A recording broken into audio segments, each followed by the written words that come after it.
আব্বা দিবাজান, আপনার বৌমারে নিয়ে শ্বশুর বাড়ি যাইতেছি, একটু দোয়া করে দেন। ঠিক আছে, দোয়া করে দিলাম। আর শোন, শ্বশুর বাড়ি গেলি পরে এই শ্বশুর শাশুড়ি খাওয়ার জন্য ডাকবি, আর ডাকার সাথে সাথে যে খাইতে বসবি না, তুই একটু ওয়েট দেখাবি। আর তোর একটা ওয়েট আছে না, আরে একবার ডাকলে কোনো কিছুতে সাড়া দিতে নাই, কয়েকবার ডাকার পরে তারপর যা। আপনি আমার আব্বা, আপনি যা বলছেন আমি তাই করি। আমি ওয়েট দেখাবো, একবার আমারে ডাকলে আমি যাবই না, 2-3 বার ডাকবে তারপরে যাব। ঠিক আছে, যা, কয়েকদিন থাকে তারপরে ফিরে আসিস। ঠিক আছে আব্বা। হ্যাঁ শোন, তুই তো আবার এই শ্বশুর শাশুড়ি ঠিক মতো সালাম টালাম করিস নি। শোন, শ্বশুর শাশুড়ি ঠিক মতো সালাম করবি, যাতে ওরা বুঝতে না পারে যে তুই এটা দেখু। ঠিক আছে আব্বা, বল।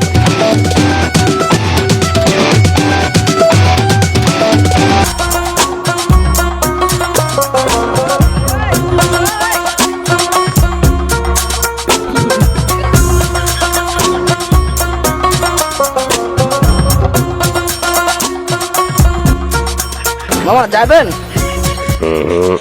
এক ডাকে গেলে তো ওয়েট থাকো না। চল চল চল চল চল। কি হলো? খালি রিক্সা পাইছি, চলো যাই। না না না, যাবো না যাবো না। এই, তুমি যাবা না? হ্যাঁ, আব্বা মা কি ভাববো? আমরা তো আব্বা মারে বলছি আইতাছি আমরা। আরে বাবা যাবো তো, যাবো যাবো যাবো। তাহলে খালি রিক্সা ফেরত দিছো কেন? তুমি এটা বুঝবা না, বুঝবা না।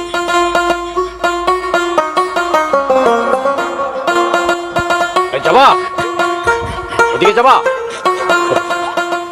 তাহলে এতক্ষণ সময়টা কেন নষ্ট করলো? আহা, তুমি বুঝবা না, বুঝবা না, আছে ব্যাপার আছে। যাও এদিকে যাও।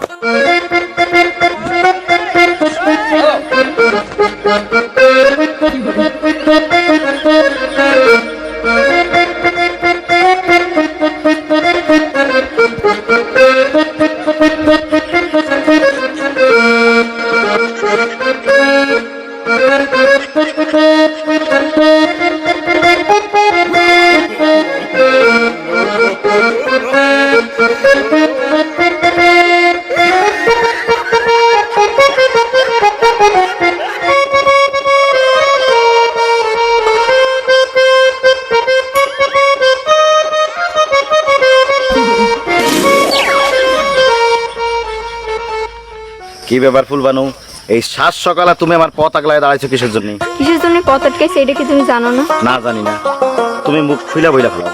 তোমায় তো কতবার বলছি মকবুল ভাই। দেখো ফুলবানু, এর আগে যেহেতু বলেছো, এখন আবার মুখ খুলে বলে ফেলো। আমি তোমারে ভালোবাসি মকবুল ভাই, তোমার বিয়ে করতেছি।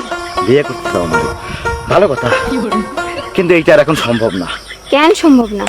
ওই যে আমাদের কাদের ভাই আছে না, তার সাথে আমার মনে করো যে এক প্রকার ফাইনাল কথা হয়ে গেছে। তার একটা কিউট সুন্দরী শালি আছে, তার শালির সাথে মনে করো যে আমার বিয়েটা মোটামুটি ফাইনাল। এইটা তুমি কোনো কথা কইলা মকবুল ভাই? এটাই কথা। শোনো, কাদের ভাই তার শালির সাথে আমার বিয়ে দেবে বলে প্রত্যেকদিন চার দোকানে বসে চা বিস্কিট যা যা খাবার খায় আর আমাকে দিয়ে বিল দেয়। আমিও দিয়েছি, তার শালির বিয়ে করব, আমার বড় ভাইরা হবে। আবার মাঝে মাঝে কি করে জানো, দোকান থেকে বাড়ির জন্য চিপস বিস্কিট এগুলো নিয়ে যায়, সেগুলোর বিলও আমার ধরায় দেয়। দেই, সমস্যা হয় না। তো তার শালি, কিউট শালি, বিয়ে করব, ভাইরা ভাই, ব্যাপার আছে একটা। তাইলে এতদিন ধরে যে আমি তোমারে ভালোবাসলাম এটার কোনো মূল্য নাই? না, মূল্য নাই তা না, কিন্তু আপাতত দৃষ্টিতে মনে হচ্ছে এই ভালোবাসার বিয়ে করতে যাওয়ার কোনো মূল্য নাই। আমি আসলে কাদের ভাই শালিকেই বিয়ে করব। এখন কাদের ভাই বাড়িতে যাচ্ছি, তুমি খালি খালি আমার পথে আটকাইয়া আমার সময়টা নষ্ট করে না। আমি কাদের ভাই বাড়িতে যাচ্ছি, এই মুহূর্তে তোমার সাথে কথা বলে আমার টাইমটা লস করতে চাচ্ছি না। ভালো থাকো, মন খারাপ করো না, আপসেট হয়ে না, আমাকে ছাড়া অন্য কাউকে পেয়ে যাবে।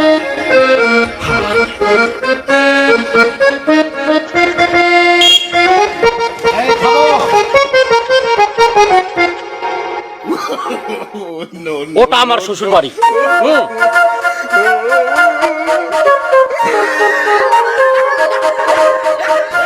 এই, তোমার আমি কি বললাম আর তুমি কি করলা? হ্যাঁ, তোমার আমি বললাম 2 কেজি মিষ্টি আনতে, তুমি মিষ্টি নাই না, তুমি ব্যাগ ভর্তি কলার রুটি লয়ে আইছো। এই, শ্বশুর বাড়িতে কি কলার রুটি নিয়ে যায়? আহা, বোঝো না কেন? মিষ্টির প্যাকেট তো ছোট, আর কলার রুটির এই যে দেখছো কত বড় কত বড়। আমার একটা ওয়েট আছে না, আমি তোমাকে বাড়ির নতুন জামাই। হ্যাঁ, তোমার মতো না বেকুব জামাই দুনিয়াতে নাই। তোমার ওয়েট দেখানোর জন্য ব্যাগ ভর্তি কলা রুটি নিছো। এই শ্বশুরবাড়িতে কলা রুটি নিয়ে যায় কেউ? ভাই ভাড়াটা দেন, আমি চলে যাই। হ্যাঁ দিতেছি ভাড়া, ভাড়া তো অবশ্যই দেবো। ব্যাংকের থেকে নতুন কচকচা নোট। ভাই ভাঙতি নাই। ভাঙতে লাগবে না, বাকিটা তুমি নিয়ে যাও। আমি নতুন জামাই এই এলাকার, আমার একটা ওয়াইট আছে না। ভাই আপনার মতো এরকম নতুন ভাই প্রতিদিন 2-4টা পাইলে আমার বাড়িতে বিল্ডিং করতে বেশি সময় লাগবে না। যাও। আসসালামু আলাইকুম। ওয়ালাইকুম আসসালাম। সবাই বইলো। জি জি ভাই। এই, তুমি রিক্সাওয়ালারে 500 টাকা কেন দিলা? হ্যাঁ, তোমার অনেক টাকা হয়েছে না, টাকার গরম দেখাইতেছো। আমার বাপের বাড়িতে লয়ে যেতেছো কলা রুটি, আর তুমি রিক্সাওয়ালার 500 টাকা দিয়ে দিছো। হ্যাঁ, তোমার মতো বেকুব জামাই আমার জগতে দেখি নাই। তুমি বোঝো না রেশমা, আমি এই এলাকার নতুন জামাই, আমার একটা ওয়াইট আছে না। চলো সব তুমি নাও। তুমি লো আবার আমি তো আমার ওয়াইট যাবো গা, আমার ওয়াইট চলে যাবো। এই রেশমা, আমার ওয়াইট চলে যাবো গা। তোমার ওয়েট লইয়া যখন কথা